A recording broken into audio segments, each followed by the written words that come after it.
I just want to mention Call of Duty again is because there's a lot of drama happening in Call of Duty because they adding pay-to-win mechanics in a sense into one. Bum bum bum. Yeah, in one particular mode. Surprised face.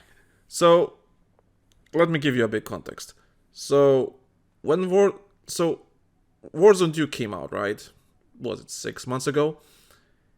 It was badly received for a lot of reasons. It was nothing like the first Warzone. It was slower.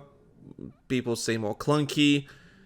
It felt like a proper battle royale, not Call of Duty battle royale. So the reason why Warzone got big in the first place is because it was Call of Duty but battle royale. It was the simplified battle royale experience.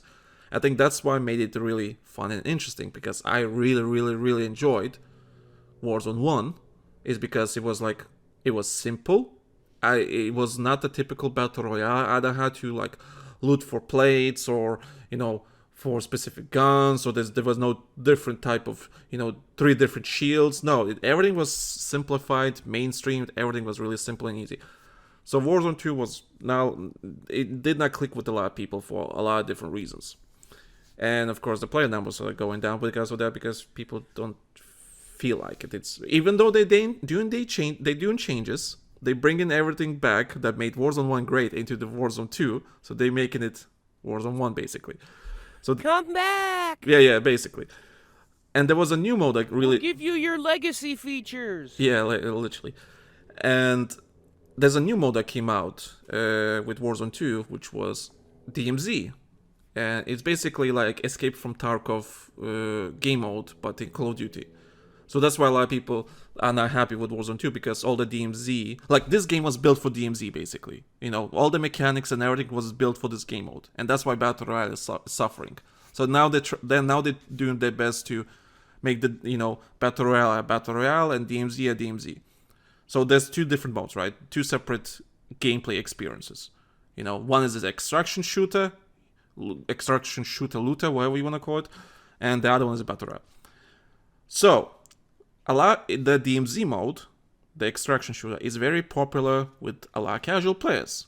And I'm talking a lot of casual players, because you just spawn in, you kill bots, you shoot bots, you extract your items and everything, and you keep going again and again. And sometimes you encounter other players, So it's a PvPE, or how does it go? PvE, PvP, I don't know. Anyway, player versus bots, but you can encounter other players in the match, and you both have to fight each other to extract your loot and so on. It's really popular between casuals because it's more relaxing than Battle Royale, because you shoot more bots than players. So, Activision, keep in mind, we never had anything pay to win since Modern Warfare 2.19. So when Modern Warfare 2.19 came out 4 years ago, wow, that was 4 years ago, holy shit. Since then, there was nothing that Activision was selling in the store that was pay to win. It was purely cosmetic. The Battle Pass, the store, everything. It was just skins. Just pure skins. Nothing more, nothing less. You did not have to spend a dime to get any advantage. It was just skins. And it was great. Good system. Now, because it's really popular between casuals, this DMZ mode, and this shrinking player base because people don't like what developers did with Warzone 2, Activision started to add very light, I don't even know if light, pay-to-win mechanics into those skins. So you can get a backpack, you can get a UAV, you can get a extra weapon, or you can get plates. These are the items you can find in the game itself, and you can spawn with these items in the game, because that's the point. You launch into the game, you extract those items, and you can use it for the next game. That's... We're not gonna call them pay to win mechanics, we're gonna call them progression shortcuts. Yeah. So basically, you can find these items in the game, and what I originally thought like everyone thought, like, oh, this is just a one-off item, right? Or like, oh, okay, here, UAV, get a UAV at the start of the game and, use it and never use it again because it's just one-off item. If that's the case, it's shitty, but okay, it's just one-off item. Who gives a fuck, right? Oh, no. These are recurring items. So if you use it one game, you can use it for the next game. So you don't have to loot these items, you don't have to do anything. So if you buy the skin that has that particular perk, plates, backpacks, UAVs, whatever, you can keep launching into the new game with these perks.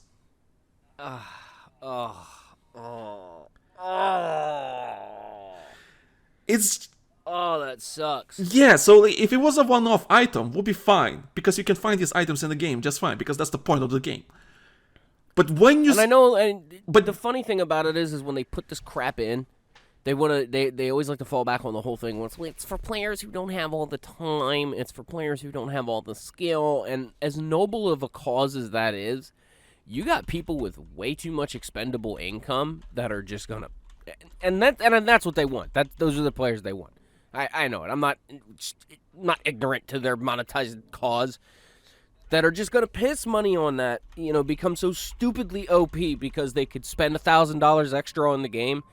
But what that really does is it frustrates the rest of your player base. Yeah. So like, what do you want to do? What do you want to do? Do you want to frustrate the one player who's going to spend $1,000 on the game, or do you want to frustrate the 1,000 players who would be willing to spend $100 a piece on the game? Because the 1,000 player metric, you made a lot more money. That's $100,000 that you made off of those players just spending $100. Okay, it's silly to me, but I mean, how do you control that? Do you just do you go into an account and be like, well, you're doing too damn good in this game, you can't have the pay to win the mechanics. We don't want your money. And I understand like that mentality is stupid, but just putting it in the first place is the easiest way to just avoid the whole ordeal. The thing is, like, what makes it worse, right? So these mechanics were introduced in this new season, and the new season has been out for a week. And before the new season came out, right, they had that popular streamers or whatever, content creators, mostly streamers, got invited to this dev call. And these certain developers, I will not mention names because certain developers, I can't understand them. But anyway, certain developers in that dev call to these streamers hyped them up about the upcoming changes to Warzone 2. And those changes sound really, really, really good. Even I drank the Kool-Aid and like, oh, these changes are amazing. So basically, they told these changes that are coming to these streamers, and the streamers told everyone in your social medias, social media accounts and everything. So everyone picked that up, like, oh, they're listening, they're doing these changes, they're doing movement changes, they're doing gunplay changes, they do like TTK changes, and all that kind of stuff. They basically Warzone is back, baby, right? That was the message. When the update came out, it was nothing like that. Absolutely nothing like that. It was minimal changes, barely anything changed. No one would notice anything if no one said anything. There were maybe some changes, there are some changes, but they're so minimal, it doesn't matter, And people, of course, got angry. They got angry at the streamers got angry at the developers, then someone else got angry at someone else, and then someone got angry at the players because they don't play Warzone anymore. That's why Activision is adding these pay-to-win mechanics to cash in on the last remaining player base. I'm like, I'm sorry. So if we don't like the game, and they're not listening to us, so we what? At the mercy now of Daddy Activision, not to put pay-to-win mechanics into the game because we refuse to play a game that is not to our standards? I'm sorry. What the fuck? How you even can think about that kind of mentality, saying, oh, because the shrinking player base, that they want to cash in on the last remaining whales that play the game. I'm like, I'm sorry, how's that sound right to you? So it's all business, baby. Yeah, so at the end of the day, it's all business. So Activision will not sell cosmetic only items because the player base don't like the games, so they say fuck you. That's fucked up. You know? It is. It wholly is. And I despise it when video games do it. But at the same time, I get that it's a business. I mean, it's got to make money, but some of the ways they go about to make money these days, it's just really greasy. Yeah. This is the best way I can put it. It's some really shady shit these days. You know, I've seen countless videos of game dev conferences at people talking about monetization and when live service models and the psychological tools that they're teaching monetization developers in order to utilize and use. It's like, this almost comes off like a fucking CIA psyops campaign. Like, it's not even a joke. It's that ingrained, and it's kind of like being able to see it now.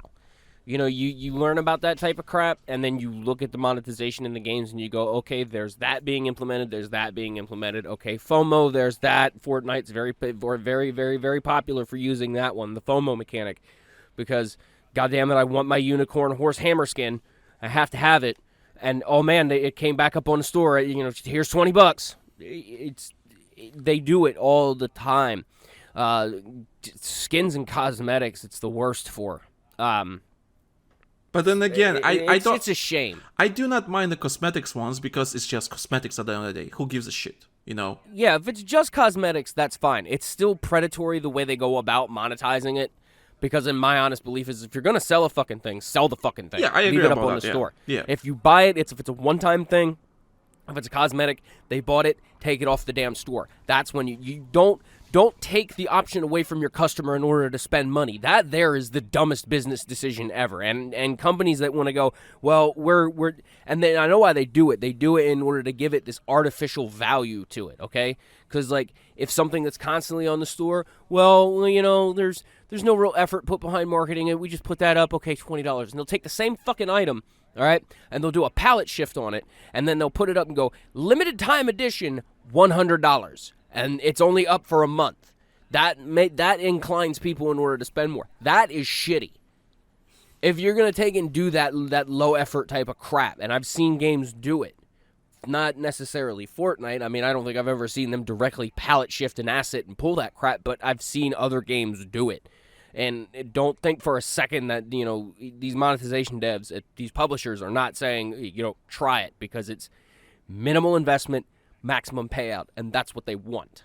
Also, what makes it even more infuriating that they're adding these pay-to-win mechanics into these skins is because they're adding these skins to popular skins that people would actually buy. For example, the classic Ghost, Modern Warfare 2, like from 10 years ago skin, you can buy it, and these mechanics are tied to these characters. To these skins. Yeah, it's another marketing tactic. Yeah, so it will sell well. well. Buddy, come on, let me rub you in the ribs here and go, oh, hey, here's that visual skin that you've been wanting this whole time. And oh yeah, by the way, it's got a thing where it makes your gameplay easier.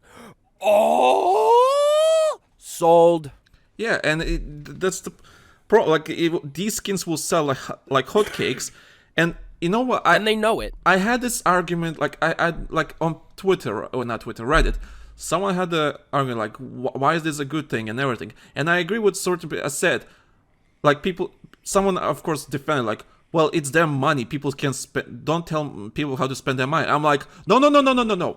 You have to tell people how to spend their money, because why people that whales that decide to spend money on this decide what is right for the game? Because if they spend money on this shit, that means other people. Yeah, their spending trends are what makes the trends for the rest of the game. Therein lies the thing. And again, I'm not for telling people how to spend their money. My blame mostly falls on the snake oil salesman more so than the customer.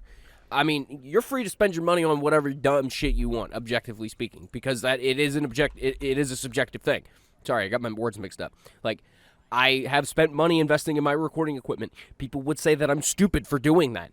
I see people that buy a lot of these pay-to-win stuff, and a lot of that's stupid because I see that as a waste of money. Why would you want to do that? Yeah, you love your game, you want to support it, but I mean, for what they're asking price-wise, are you nuts? I lost my train of thought for a second there. Well, I just found the thread that where people downvoted me to oblivion for that, and I'm sorry. I like, this is what I said. So this guy said, I mean, you only gotta do it once, but who cares how other people spend their money? And I replied, it does matter how they spend their money because that encourages Activision or anyone else to push it even further and basically punish anyone who doesn't want or can't pay for whatever they come up with. So no, enough with the defending people, it's their money, it affects everyone. I got devoted to oblivion regarding that. And then I mean, honestly, nobody's right, but nobody's wrong either. You know, it's that double-edged sort of an argument. It really is the individual's money in order to spend on whatever they want. I honor that, I respect that, and that's wholly fine. But again, on the flip side, like you pointed out, their spending trends are what dictate what development does. If they're throwing thousands of dollars more per unit at something that the rest of the community finds objectively silly, guess what you're going to get more of, kids? You're going to get more of the things that made those whales want to spend more money. And to me, I think that's the big fallacy in monetization these days. They are trying too hard to go after select few with a shit ton of money instead of just trying to generally appeal to the player base and just let the economy take its course and do what it needs to. I have thrown out mathematical equations so many times in order to disprove the fact that going after whales is not as sound as what it should be. Because again, like I just pointed out, one person spending $1,000 a month or 1,000 people spending $100 a month, what is going to net you more revenue? If you have 100 people that are spending $1,000 and you have 1,000 people that are spending $100, you still make more freaking money, no matter how much you scale that. And then eventually you get to the point where you're looking at the broad numbers of everything and you go, yeah, okay, we're making a good chunk of change off of these people, but compared to the broader market, we're not. And they're not looking at it that way. They're looking at that little chunk and going, how can we expand that chunk? How can we get these guys in order to spend more money? We want to get these guys to spend more money. Just these guys right here, and not the general chunk. And that's what burns the community because in the sense, they are being forgotten about completely, wholesale. You look at any game that offers packs for anything for nothing less than like $20. Guess what? You the average Joe, you have been forgotten about because that for the gaming company is expecting you in order to spend that $20 weekly or monthly. Also, that's a Netflix subscription. That's like that's a quarter a week's worth of food. That's like a quarter a tank of gasoline. You know, that's for them to ask that out of the average person with the way the economies are nowadays is astronomically stupid. It's also that people don't really, they say, oh, it's my money, I can spend whatever you want. Yeah, but I can't. You don't see. It's like people don't see the full picture, right? Just because you can spend money, thousands of fucking pounds on something, that basically, pay to win mechanics. Yeah, good for you. But what about other players? Or like, yeah, I don't care about them. Like, then why are you playing a video game in the first place? Like, it's such a selfish thing. It's like I hate to bring this up, but same with Premium, for example, Battlefield Premium. People crying for Battlefield Premium to come back. I'm sorry. Why do we need to make content for player base that only 1% will experience? Just 1% of the player base will experience this premium content and servers will die 2 weeks later. Because everyone was going to go back to vanilla because majority of the player base don't have... Because the majority of the player base is not going to be able to partake in the premium model. And yeah. therein lies the thing. But that's the only thing... Excuse me, I'm a little nasally. And that's the only thing that I praise about the live service model is the fact that when new maps and stuff like that come out, everybody gets it. And when it comes to maps... I firmly believe that that's how it should be for a multiplayer game. The maps are, and I know maps are one thing that take a lot of undertaking in order to make. They take a lot of effort, so yes, you want to kind of try and sell them in a way.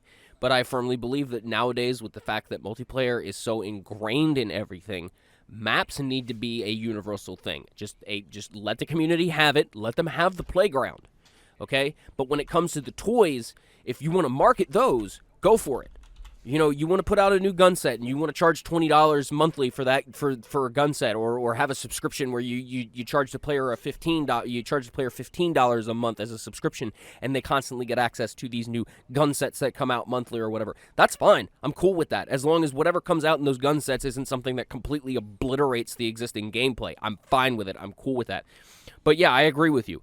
Dividing players up on maps is a very bad idea. Battlefield 4 Premium pointed that out, made it blatantly obvious. It's not even Battlefield 4, Battlefield 1 too. You know? Yeah, Battlefield 1 had that problem as well. I mean, there's certain, like, I like playing servers that have just about every map mixed in, but the problem is I it was getting to a point where I couldn't find those servers anymore.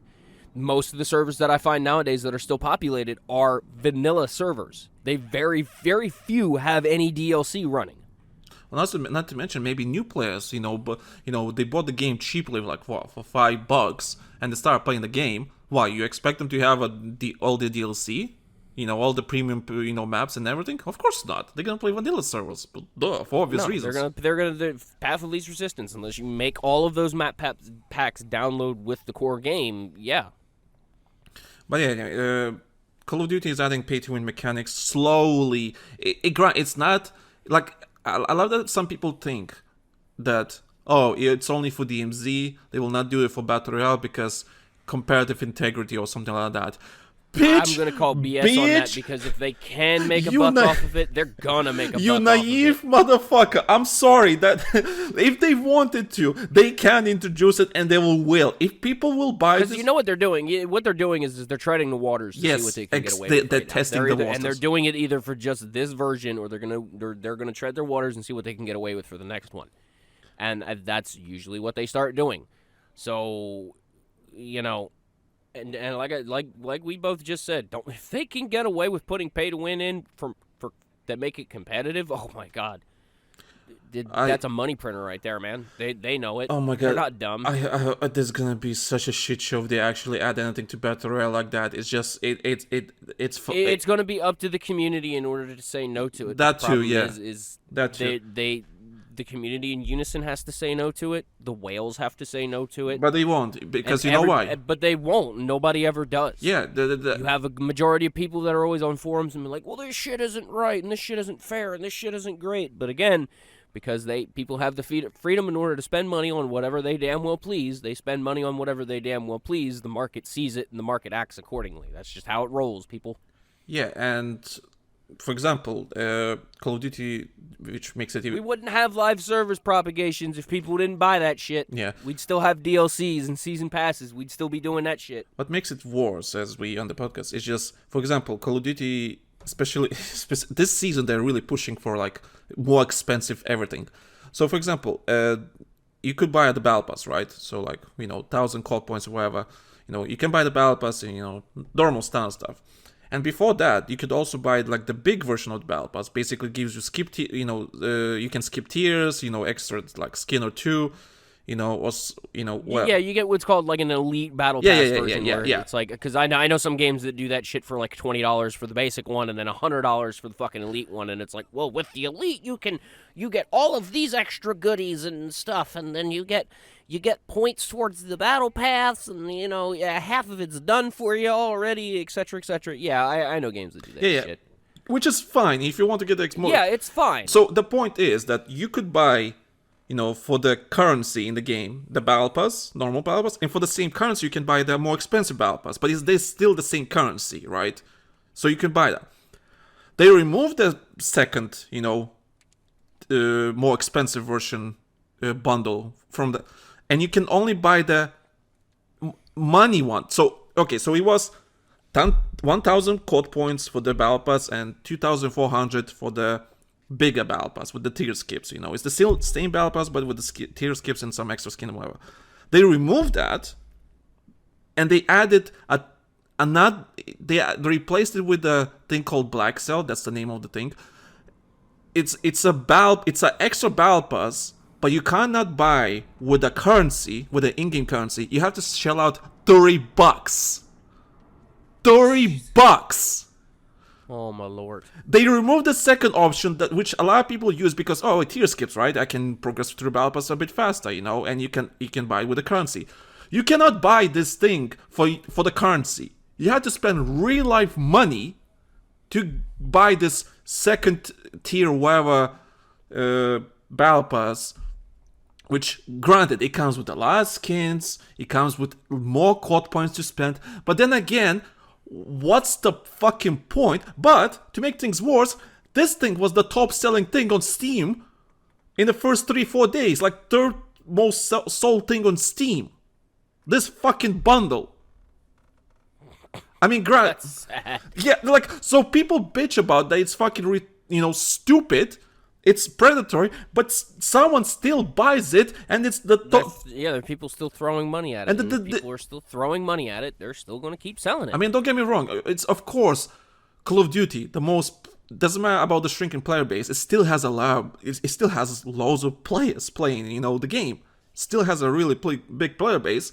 So whenever something comes out on Call of Duty, yeah, I can imagine to be one of the top selling things, on Steam charts, because it's not like a lot of other games have that player base, and they making, selling a lot, whatever, it just makes sense that something from Call of Duty gets the top selling thing. But would you imagine a $30 thing is just for one season? It's just one season. This doesn't transfer to the next season. So next season is gonna be another $30. Then another season is gonna be another $30. Yeah, and that's their hook. That's how they keep you spending. And then you figure over the course of a season, okay, if we've got let's say, the seasons last for like what, 3 months, 2 months, 1 month? 60 days, I think. 60 days. So, okay, let's just, for posterity's sake, say 3 months. All right, 3, 6, 9, 12. That's 4 points that you're getting $30 out of the player. That's $120 a year now that you've made off of that player. Instead of the one plus the one time, because is there a buy-in to this too? Do you have to buy the game for $70, $60? Depends what you play. If you play multiplayer, you have to buy the game. Okay, so let's just say for posterity's sake again, we're gonna go with the old school $60 metric. Okay, now that's almost $200 that company has made off of that player in 1 year.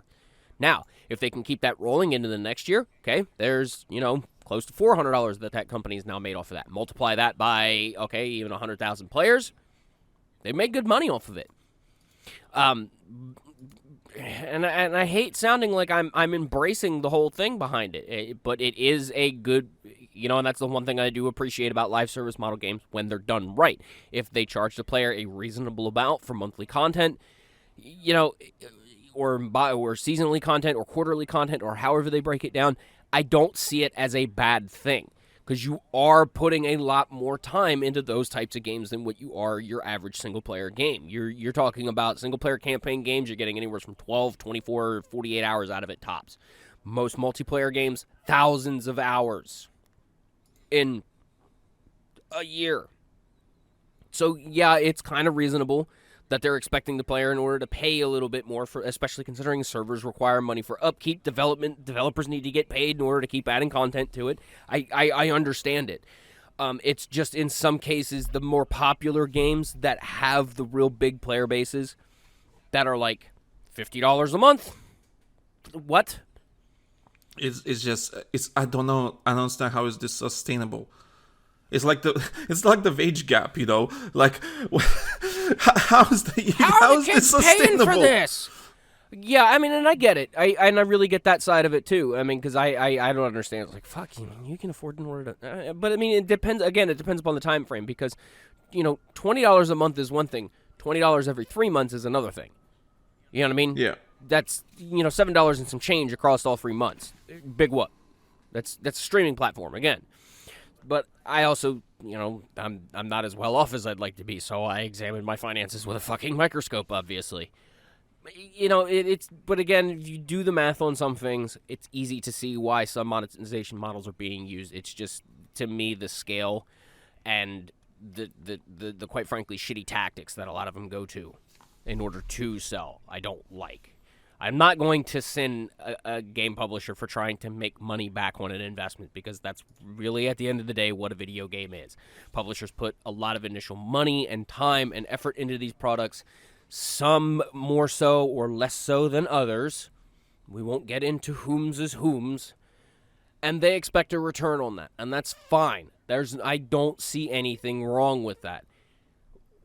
My problem stems to they've had years of rapid growth, and they want to keep that going. It's not sustainable. And anybody with a brain for economics will tell you that. You can milk a cow for so long. After so long, that cow don't milk no more. We need to find a different cow then. And now a different cow needs to be found, or this cow needs to, be for dinner the next couple of weeks. Not to get graphic with people, but, that's just how, the sausage is made, kids. Or in this case, steaks. And I think that's what it's getting to. It's getting to the point where, because live service games made a shitload of money during COVID pandemic, everybody was home. The market reacted, and it went to the things that were appealing during that time frame. Now a lot of COVID lockdowns are long since been gone. People are back to work a whole lot. They're not spending as much money on these things, and that scares these developers, because they had those years of these record profits and these record growths, and they were like, oh my god, live service is doing so well, but they're not realizing that why they were doing so well. The circumstances have changed now, and they're still trying to keep that level of revenue and growth, and they can't do it. And by the time they react to it, I have an odd feeling it's probably going to be a little bit too little too late for them, and they're going to think, well, what we're doing now is the norm, and it's all just going to snowball from there. Yeah. I mean, I could. But I think that's a good. I think I could talk more. I could talk more, but I know you also need to pick up a call and everything. So, yeah. Yeah.